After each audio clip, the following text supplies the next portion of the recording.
এতগুলো মাদ্রাসার সিট ফাঁকা থাকা সত্ত্বেও আমাদের একই যোগ্যতায় আমরা তাদের থেকে নাম্বার বেশি পেয়েও গড়ে আমরা 60+ নাম্বার পেয়েও আমরা সুপারিশ বঞ্চিত। আমাদের দাবি হচ্ছে 17 সেপ্টেম্বর যেহেতু আমাদের জয়েনিং এর লাস্ট ডেট, এর মধ্যে আমাদেরকে সুপারিশ এনটিআরসি কর্তৃক আমাদেরকে সুপারিশ যেন করা হয়।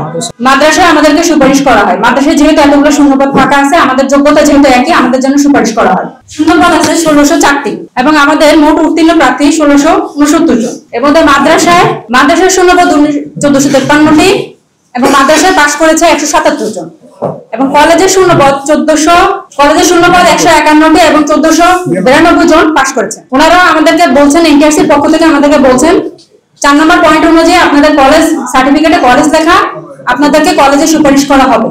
তো 7 নম্বর পয়েন্ট অনুযায়ী আমরা সবাই যারা অন্যান্য ইয়েস অপশন ক্লিক করে যারা ওই 40টা কলেজের মধ্যে আমাদের যে দাবিটা বা আমাদের যে পয়েন্ট আমরা ওখানে উল্লেখ করতে চাই সেটা হচ্ছে মানে যে কোনো প্রার্থীকে তার নিবন্ধন সনদে যে বিষয় উল্লেখ থাকবে এবং শিক্ষা প্রতিষ্ঠান উল্লেখ থাকবে তাকে সেই শিক্ষা প্রতিষ্ঠানের ধরন অনুযায়ী আবেদন করতে হবে। এখানে শিক্ষা প্রতিষ্ঠানের ধরন বলতে বোঝাচ্ছে আপনি কি কলেজ নাকি মাদ্রাসা, এই ব্যাপারটাকে তারা আসলে মূলত ইন্ডিকেট করেছিল। Okay fine.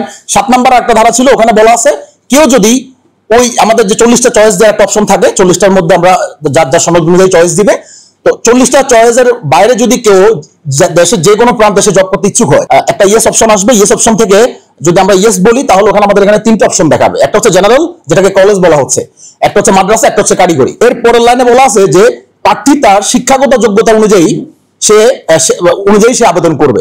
ওকে, আমাদের শিক্ষাগত যোগ্যতা একই ছিল কলেজ এবং মাদ্রাসায়। আমাদের শিক্ষাগত যোগ্যতা হচ্ছে সর্বশেষ এমপিও নীতিমালা অনুযায়ী আমাদের শিক্ষাগত যোগ্যতা যে কম্পিউটার বিজ্ঞান অথবা আইসিটি বিষয়ে 4 বছর মেয়াদী স্নাতক সম্মান ডিগ্রি অথবা স্নাতক কম্পিউটার বিজ্ঞান অথবা আইসিটি সহ কলেজ এবং মাদ্রাসা উভয় পর্যায়ের জন্য একই ছিল। 7 নম্বর ধারা অনুযায়ী আবেদন করেছি। 7 নম্বর ধারায় সফটওয়্যারে যখন আমরা আবেদন করতে যাই তখন দেখেছি আমরা ওখানে কলেজও পেয়েছি, কলেজ যেটা আমাদের সনদে আছে সেটা আমরা পেলাম, ভালো কথা। এরপর আমরা মাদ্রাসা পেয়েছি, আমরা কিন্তু কারিগরি পাই নাই। তার মানে কারিগরি আমাদের সাথে শিক্ষাগত যোগ্যতা অনুযায়ী হয় নাই। হ্যাঁ, তো আমাদের সাথে যেহেতু মাদ্রাসা ছিল এবং ওখানে যে 2টা অপশন ছিল, আপনারা জানেন যারা বিভিন্ন আমরা অ্যাপ্লিকেশন আবেদন করি, ওই যে রেড স্টার মার্ক দেওয়া থাকে যে এটা আপনাকে বাধ্যতামূলক, এই জিনিসটা আপনাকে ফিল আপ করতে হবে, এই ফিল্ডটা, নাহলে আপনি নেক্সট স্টেপে যাইতে পারবেন না। আমাদের সেরকম ছিল, আমাদের কাছে এভিডেন্স আছে, আপনারা দেখতে পারেন চাইলে। যেহেতু আমাদের কলেজ ছিল সেই অনুযায়ী আমরা 40টা কলেজ দিয়েছি একেবারে ভ্যালিড পয়েন্ট অনুযায়ী। আমরা এখানে কিন্তু কোনো মাদ্রাসা দিই নাই, যেটাকে পেনাল্টির একটা ব্যাপার চলে আসে যদিও।